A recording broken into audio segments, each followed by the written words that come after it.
está no Por Dentro da Mídia, a nova temporada 2016, com muitas novidades e cada vez mais com conteúdo que ajuda você a entender as transformações e tendências da comunicação. Estamos na contagem regressiva para os Jogos Olímpicos lá no Rio de Janeiro. Faltam menos de 5 meses e aqui você fica sabendo de tudo sobre as notícias, quadros de medalhas, acompanhamento dos atletas e principalmente as histórias de quem realmente está envolvido com os Jogos Olímpicos. Hoje, na nossa entrevista especial, vamos ter aqui a visita do preparador físico, do atleta que há 16 anos joga rugby, que é o Walter Suragawa. E mais, na nossa participação também semanal, o nosso parceiro, o jornalista Ari Pereira Júnior, com todas as atualizações. Antes, vamos entrar no clima?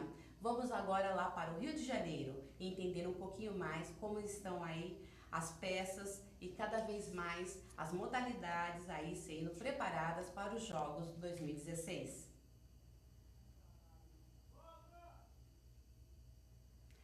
Porque Rio de Janeiro é a sede dos Jogos Olímpicos, que em agosto vai abrigar diversas modalidades. Você já conhece os Jogos Olímpicos e Paralímpicos e sabe que eles acontecem a cada 4 anos. Mas você sabe como eles são organizados? Para começar, primeiro você precisa saber o que é o COI. O Comitê Olímpico Internacional é o responsável pelo movimento olímpico e pela escolha das cidades que sediam a grande festa do esporte mundial. Logo após os Jogos Olímpicos, acontecem os Jogos Paralímpicos. O movimento paralímpico é liderado pelo Comitê Paralímpico Internacional, mais conhecido como IPC. Mas quem planeja e organiza cada edição dos Jogos Olímpicos e Paralímpicos é o comitê organizador da cidade-sede. No caso dos Jogos de 2016, é o Comitê Organizador Rio 2016. O Rio 2016 é uma associação civil. É ela quem coordena todos que estão trabalhando para que os Jogos sejam memoráveis. Voluntários, fornecedores e uma equipe multidisciplinar de funcionários. É como se fosse o técnico de um grande time. O principal objetivo do Rio 2016 é fazer com que os primeiros Jogos Olímpicos e Paralímpicos realizados na América do Sul sejam uma experiência inesquecível para todos. Também é nossa meta promover a imagem do Brasil em todo o mundo, colaborar para uma melhoria de vida das pessoas através do esporte e deixar um legado positivo para o Rio e para o país. Somando todos os envolvidos na organização do evento, serão mais de 160 mil pessoas, entre eles 70 mil voluntários, 85 mil colaboradores terceirizados e 8 mil funcionários. Fora isso, são quase 500 mil pessoas, entre atletas, jornalistas e turistas que virão para o Rio. Para fornecer toda a estrutura necessária, os governos estão realizando obras de infraestrutura e de serviço público. Isso significa adiantar as obras que já estavam programadas e acelerar o desenvolvimento do Rio, do estado e do país. Vale lembrar que o Comitê Organizador Rio 2016 é uma entidade diferente do COB e do CPB. O papel do Comitê Olímpico Brasileiro é fomentar o esporte de alto rendimento no país e enviar atletas brasileiros para os Jogos Sul-Americanos, Pan-Americanos e Olímpicos de Inverno e Verão. Assim como o papel do Comitê Paralímpico Brasileiro é promover o esporte paralímpico no país e levar os atletas para os Jogos Paralímpicos e competições afins. Agora que você já sabe como são os bastidores dos Jogos Olímpicos e Paralímpicos, só falta contar os dias para a cerimônia de abertura e acompanhar seus esportes favoritos. Fique por dentro dos Jogos Rio 2016 através do site rio2016.com. Esse material é divulgação da comunicação social da Rio 2016. Então vamos começar com as nossas atualizações. Já está aqui comigo o Ari Pereira Júnior. Bem-vindo, Ari, nessa nova temporada do Por Dentro da Mídia e temos muitas notícias para este ano, né? Estamos na reta final. Sem dúvida, né? Finalmente chegou o ano olímpico, chegou 2016, Luciana, caros internautas, e nós vamos atualizar as informações a cada semana, trazendo nessa contagem regressiva tudo que estiver direcionando atletas, comissões técnicas, os demais países, a mídia brasileira no rumo dos Jogos Olímpicos do Rio de Janeiro, a primeira Olimpíada brasileira. Então vamos começar aí pelos saltos ornamentais. Temos 3 vagas para o Brasil, é isso, Ari? Pois é, Luciana. Nos saltos ornamentais nós tivemos a Copa do Mundo na China e nós tivemos atletas classificando o país. Um atleta classificando o país, na verdade, foi o Hugo Parisi. A vaga ainda não é dele, mas ele conseguiu na plataforma de 10 metros a vaga para o Brasil. Ainda terá de confirmar essa vaga se será dele ou não, mas de qualquer forma é uma terceira vaga, porque antes do Hugo Parisi nós já tínhamos tido 2 atletas classificando o Brasil, que o César Castro, né, um tradicional atleta do trampolim de 3 metros, e nós tivemos também a Juliana Veloso, que é uma veterana, está com 34 anos, vai para a 5ª Olimpíada. Esses 2 atletas asseguraram as vagas na Copa do Mundo da China, na plataforma no trampolim de 3 metros, enquanto que o Hugo Parisi conseguiu mais uma vaga brasileira, garantindo o país também na disputa da plataforma de 10 metros.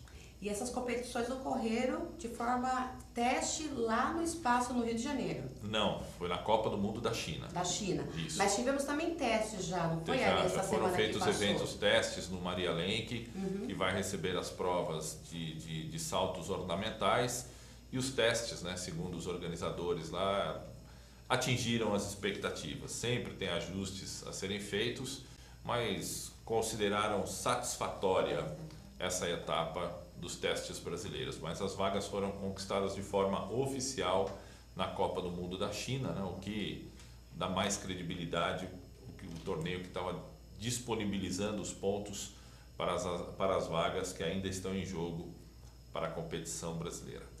E felizmente a gente tem que falar também agora uma coisa fora um pouco do esporte, que é essa preocupação com a saúde e com a epidemia da dengue, e agora também com os casos, já as notificações dos casos do Zika vírus, não é isso, Ari? Pois é, Luciana, é um assunto mundial, né, que extrapola a Olimpíada, extrapola o Brasil, todos os países preocupados, tanto que houve uma visita da Margaret Chan, a médica chinesa, que é a diretora-geral da OMS ao Brasil, e ela trouxe pelo menos otimismo nas declarações dela, né? Não sei dimensionar até onde essas informações trazidas por ela têm um embasamento científico, mas de qualquer forma ela diz que confia no governo brasileiro para que o país esteja apto a combater o Zika vírus sem que interfira na realização dos Jogos Olímpicos.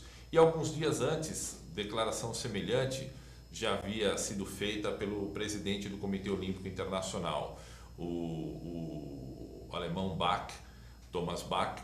Ele disse que deposita toda a confiança dele nas autoridades brasileiras, no governo brasileiro, e que até agora ele não tem nenhuma informação. A gente tem ouvido esporadicamente de alguns atletas, como por exemplo a Hope Solo, né, que é a goleira e musa dos Estados Unidos, do futebol dos Estados Unidos, goleira do time feminino de futebol dos Estados Unidos, sempre favorito às medalhas em qualquer competição que esteja, e ela já demonstrou bastante preocupação em relação a vir ao Brasil por causa do Zika vírus. É uma declaração de peso, mas seguindo na direção da diretora-geral da Organização Mundial de Saúde, o presidente do Comitê Olímpico Internacional, Thomas Bach, disse que também não está preocupado e que ele não vê nesse momento intenção por parte de nenhum país deixar de vir ao Rio de Janeiro no meio do ano para competir nos Jogos Olímpicos, né? Pelo menos no meio desse tiroteio todo, desse turbilhão que a gente vê aí o governo brasileiro,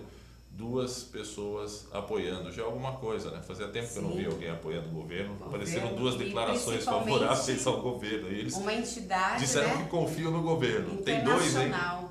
Bom anotar no caderninho esses 2 nomes. Tem 2 que confiam no governo brasileiro. Vamos lá.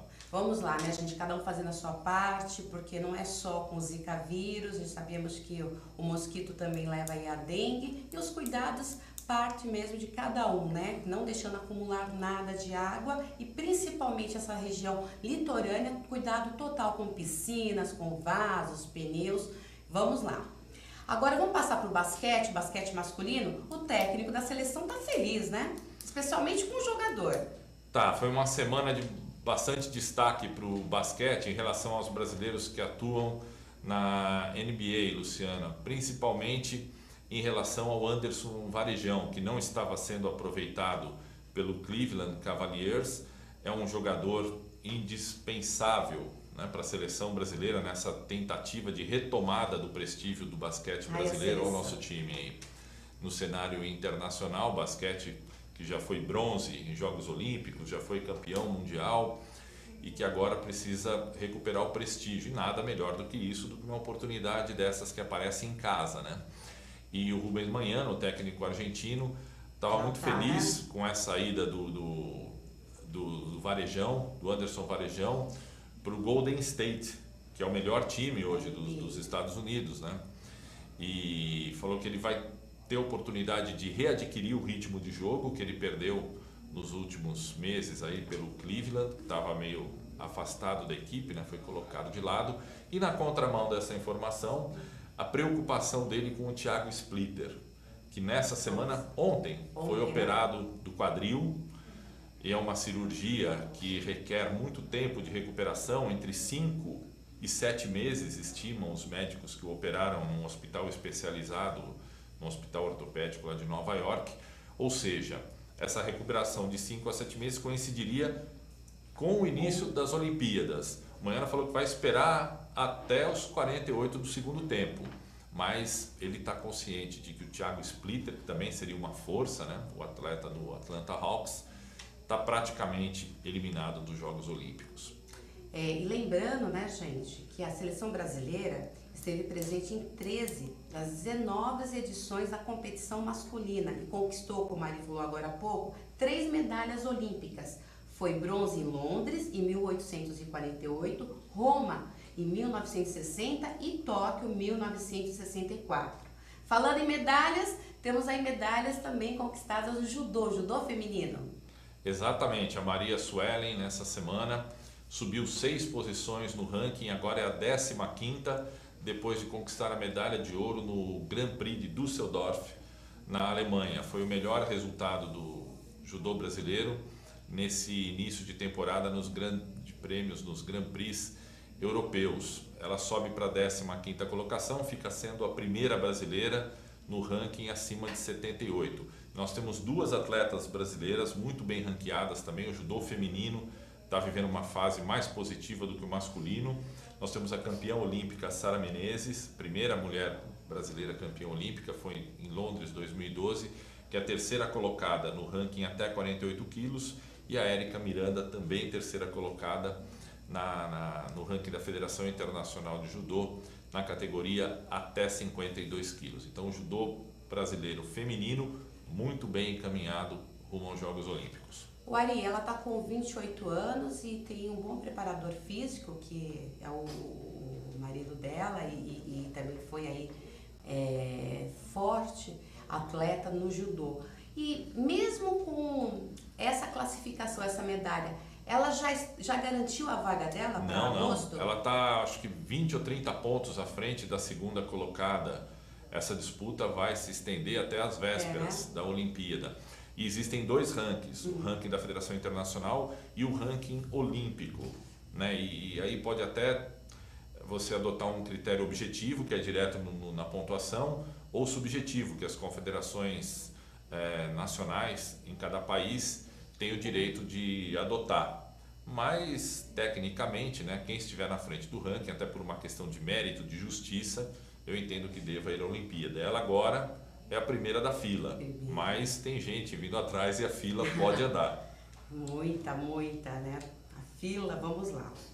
E do judô feminino vamos para a maratona aquática. O que temos de novidades e as competições previstas? Olha, as nossas atletas, né, que são as principais candidatas ao pódio na maratona aquática, que é a Ana Marcela e a Poliana Okimoto, as duas nadam pelo Santa Cecília de Santos.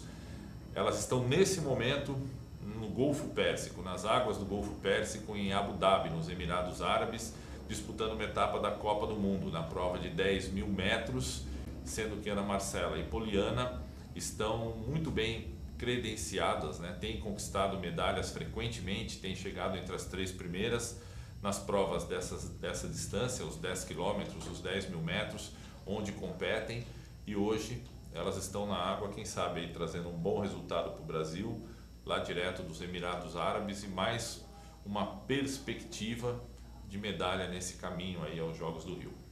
E a maratona, a maratona aquática, ela foi incluída como modalidade há pouco mais recente. Em 2000. Londres já estava valendo medalha, a própria Poliana Okimoto competiu e ela tem sido um dos destaques, né? Tem colocado o Brasil no cenário mundial aí das provas de maratonas aquáticas. E a Ana Marcela também vem forte. As duas meninas bem credenciadas aí para um resultado positivo no Rio. Agora vamos falar do ciclismo.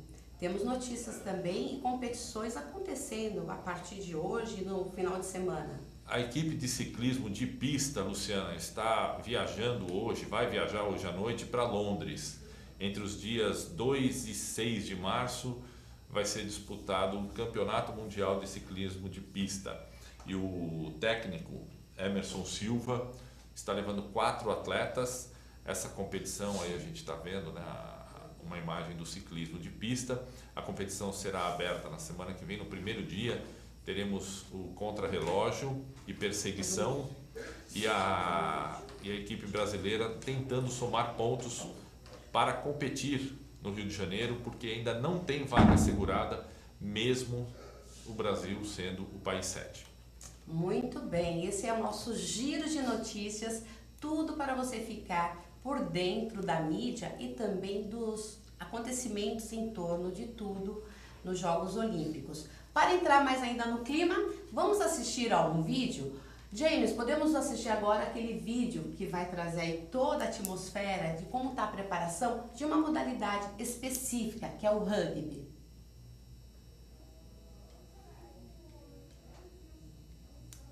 E o rugby, que foi incluído agora como modalidade, é uma coisa mais recente. Você já conhece os Jogos Olímpicos e Paralímpicos e sabe que eles acontecem a cada 4 anos. Mas você sabe como eles são organizados? Para começar, primeiro você precisa saber o que é o COI. O Comitê Olímpico Internacional é o responsável. Já com os atletas da seleção brasileira, fazendo aí trabalhos diretos na região de Copacabana, utilizando mesmo a orla ali de Copacabana, e principalmente esse incentivo, tanto a modalidade esportiva, como também a preparação para homens e mulheres, que a gente já tem bem essa formação masculina e feminina no rugby, né, Ari? Ah, sim, uma modalidade que com certeza vai despertar muito interesse, né, dos brasileiros. É uma modalidade que tem a bola, que é um ingrediente que o brasileiro está muito habituado, né, embora num formato um pouquinho diferente. Ela não é gorduchinha, redondinha, mas é aquela bola oval tradicional do rugby. É um esporte que mais cresce, acho que no mundo inteiro, não apenas no Brasil. E a gente sabe que os brasileiros gostam muito de um esporte no campo, com tática, técnica, estratégia, todas aquelas dificuldades, força, né? E a gente está muito ansioso para ver o rugby voltando à Olimpíada depois de 92 anos. É isso aí. Vamos então para o intervalo e na volta tudo sobre rugby.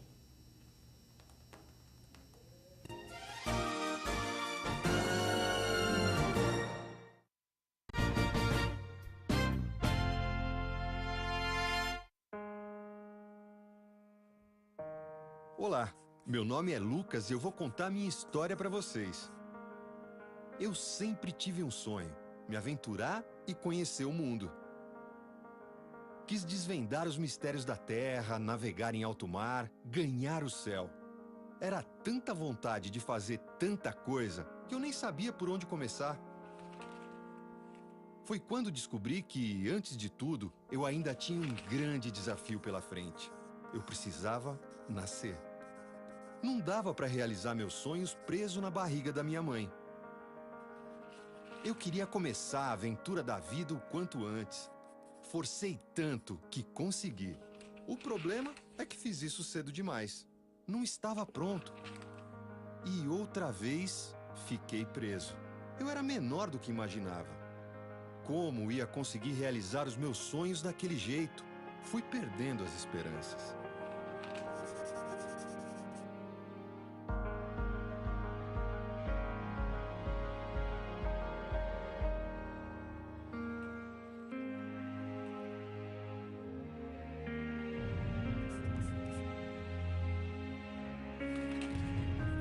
foi quando descobri que tinha uma coisa que podia me ajudar muito: leite materno. Mas a minha mãe ainda não podia me dar. É o governo federal trabalhando para o Brasil avançar. Ministério da Saúde, Governo Federal.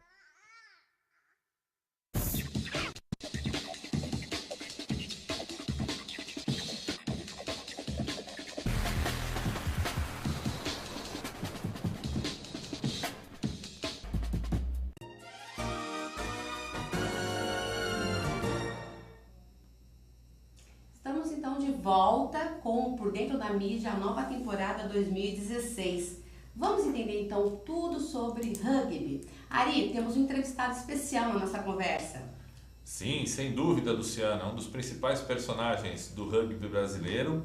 E agora ele vai apresentar para a gente, né, aquele vídeo que vai ser feito pela imaginação dos nossos internautas, que fica muito mais autêntico, né? Assim, cada um cria a sua imagem pelas palavras que o Walter Sugarava, que aí está em nosso vídeo, o nosso conhecido Japinha, atual técnico da equipe do São Bento, aqui de São Paulo, coordenador de captação também do Band Saracens, que é uma das equipes mais tradicionais do estado de São Paulo e também do Brasil, uma equipe campeã brasileira, campeã paulista, repleta de títulos, ou seja, uma vida praticamente do Japinha e do Walter Sugarava dedicada ao esporte, dedicada ao rugby, e ele que inclusive, né, já pensa em aposentadoria diante de tantos serviços prestados, mas o ano passado, por exemplo, foi o maior pontuador, Luciano, do Campeonato Paulista de Rugby, né? Tá, né, que nem o Pelé, assim, tentando se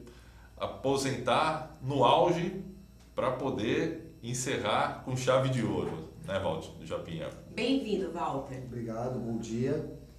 Eu tô tentando me aposentar, mas o amor ao esporte, para quem é atleta, é uma coisa muito complicada. E são 16 anos já no esporte. 16 anos. E você parar para pensar em parar já é difícil. Quando você está chegando a hora realmente, você tem que respirar, pensar bem, falar com a família e tocar a vida, né? Vamos embora. Agora, em relação aos Jogos Olímpicos, a gente vai ver uma modalidade nova, que é o Sevens, né? Quer dizer, já é praticada há algum tempo, mas o rugby tradicional é o rugby de 15 jogadores. Para os nossos internautas terem uma ideia, o rugby Sevens, ele muda muito aquele formato de jogo que a gente está mais acostumado a acompanhar na televisão. As regras são, o tempo é diferente, lógico, né? Porque você tem um desgaste muito maior com o campo sendo ocupado por apenas 7 e não 15 jogadores. Mas quais são as diferenças básicas para a gente já oferecer isso aí para os nossos internautas? As diferenças principais principalmente a preparação física, porque são 7 jogadores no mesmo espaço de 15, então você tem que estar com uma condição física muito bem trabalhada. Apesar do tempo ser menor, você corre o tempo inteiro, levanta, corre, derruba, levanta, corre. E hoje em dia, né, lá fora está todo mundo bem preparado e a gente aqui também está procurando chegar um pouquinho lá no... atrapalhar um pouquinho a vida dos adversários. Existem algumas regras específicas do 7 para o 15, como a cobrança de lateral pelo número de jogadores e para tentar deixar o jogo mais dinâmico. O 7 ele veio do 15 já para que as pessoas gostassem mais de rugby, não fosse um jogo tão parado, tão truculento. Não tem 40 minutos cada tempo, né? São 7 minutos. Isso. Né? Inicialmente era uma modalidade para se apresentar o rugby, para divulgar o rugby. Só que ele acabou pegando gosto. Então, hoje em dia, as potências elas têm 2 times, o de 15 e o do 7.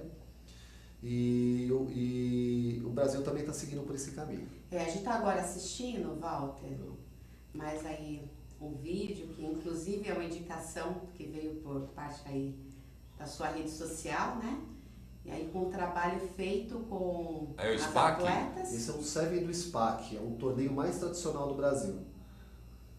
E essa é a jogadora do Band? Essa jogadora que está correndo é de Niterói. É um time do Rio. Aí já temos a modalidade 7? Isso, são 7 para cada lado que são... Mudou o tamanho do campo? É o mesmo tamanho. É o mesmo tamanho. Isso que aconteceu agora foi um tackle. Esse é o lateral. Interessante essa jogada, hein?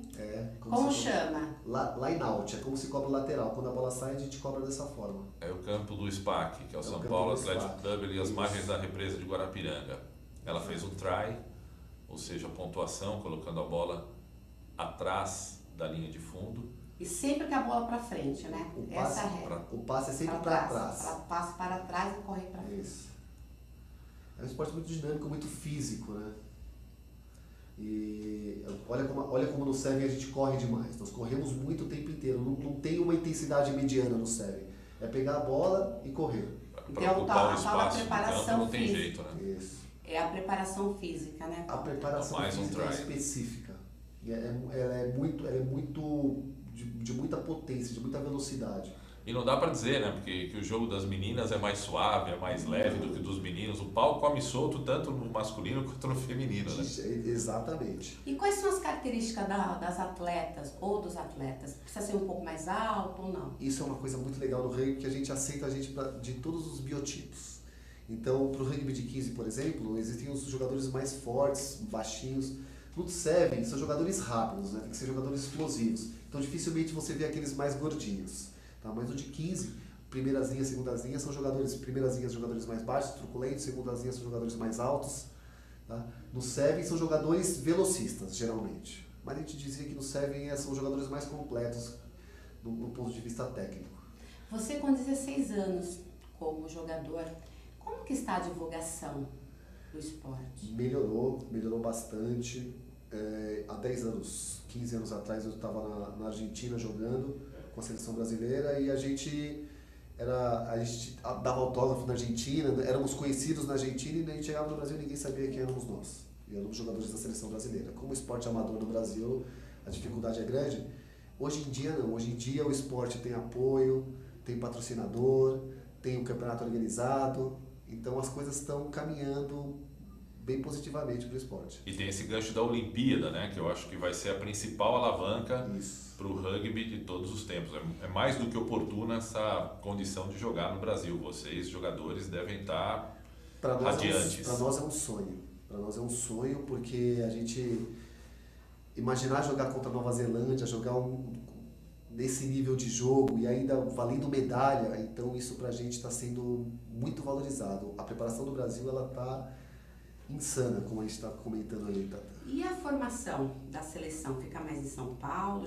Os atletas estão aqui, os clubes ficam em São Paulo? Há 10 anos atrás, os jogadores da maioria da seleção eram de São Paulo e São José dos Campos. Hoje em dia nós temos núcleo de alto rendimento em várias partes do país. O Sul é muito forte, Santa Catarina é muito forte, São José dos Campos é muito forte, o Rio de Janeiro é muito forte, São Paulo é muito forte. Norte e Nordeste estão começando agora a trazer jogadores para a seleção, mas ainda é um campeonato muito recente e eles estão chegando agora. Nós tivemos o rugby, Japinha, em 4 Olimpíadas, né? De 1900 até 1924, com 2 medalhas de ouro para os Estados Unidos, uma para a França, uma para a Austrália. Hoje, para a gente fazer uma projeção aí das seleções que eventualmente chegarão ao pódio no Rio de Janeiro, mudou muito esse quadro ou dá para colocar essas mesmas? Como que está essa situação? Essas mesmas estão na briga, mas Nova Zelândia, Austrália, África do Sul e Argentina são francos favoritos. A minha sugestão é assistam jogos de Fiji. Fiji é gostoso de assistir jogar. Um país que joga de uma forma mais ousada. Divertição. Né? É como se fosse o Barcelona. É como se fosse o Barcelona, é como se fosse, a gente falava, o saudoso futebol brasileiro. Eles jogam fácil, eles se divertem jogando, é um rugby alegre. A seleção feminina está um pouquinho mais adiantada do que a masculina, né? Inclusive já participou de Copas do Mundo, um feito ainda inédito para o time masculino. A seleção feminina, a masculina, acho que seria até uma injustiça a gente querer que ela chegasse ao pódio, embora as pressões em casa sejam inevitáveis. A feminina teria alguma possibilidade? Olha, tem possibilidade. A gente acredita muito nesse bronze da seleção feminina. A gente sabe que é muito difícil, que é muito duro. O Brasil acabou de vir de uma etapa no Brasil que ficou em 8º lugar, mas fez jogos muito duros, fez try em todas as seleções fortes. Então, se a gente acertar a defesa, trabalhar manter um pouco mais a posse de bola, quem sabe? A gente acredita na seleção feminina. Eu gostaria também, Japinha, o Walter Sugarava aqui, que que tem a missão de captar os talentos para a equipe do Band Saracens, além de ser o técnico da equipe do São Bento, 2 equipes aqui de São Paulo, que você passasse para a gente como que é feito esse trabalho de captação dos talentos. Eu já fui testemunha ali no campinho do próprio Band Saracens, muito bem localizado aqui em São Paulo, na região do Ibirapuera, né? Com escolas das redes pública e particular. A gente vê aquele campo infestado de crianças e até convidar, né, estimular os pais para participar, para levar seus filhos a participarem desse processo, que a gente vê que eles ficam apaixonados, é motivador. Como se dá esse processo? Nós vamos nas escolas, a gente apresenta o rugby, os valores do esporte, e dessa forma a gente tenta trazer para o clube, fazer um camping, apresentar o esporte de uma maneira divertida, para tentar fazer com que as crianças se interessem mais pelo rugby e a gente tenha o maior número de praticantes. Tem como deixar um endereço, um e-mail para que possam entrar em contato e participar? 2 locais, nós temos vários locais que se pratica rugby hoje em dia, mas os locais que eu estarei lá todos os sábados é a Avenida Dante Pazanese, ao lado do antigo Detran, e na Praça Rosa Alves, que fica na rua Machado de Assis, ali na Vila Mariana. Aos sábados às 10 horas ou aos sábados ao meio-dia. Estarei nos 2 lugares. Japinha. É isso aí. Seleção brasileira, Band Não Saracens, aposenta São Bento. não, aposenta não. Muito obrigado. Muitos traz ainda pela frente, né? Tenho certeza que sim. Nem que seja nos veteranos, mas eu vou continuar correndo e fazendo meus tries. É isso aí. É esse nosso papel, cada vez mais aí contar das novidades e principalmente incentivar o esporte. Ficamos assim, com esse compromisso, até a próxima sexta-feira aqui no Por Dentro da Mídia. Quero agradecer ao Walter, ao Ari e com certeza vamos voltar a falar sobre o rugby. Tchau! Valeu, Japinha. Obrigado.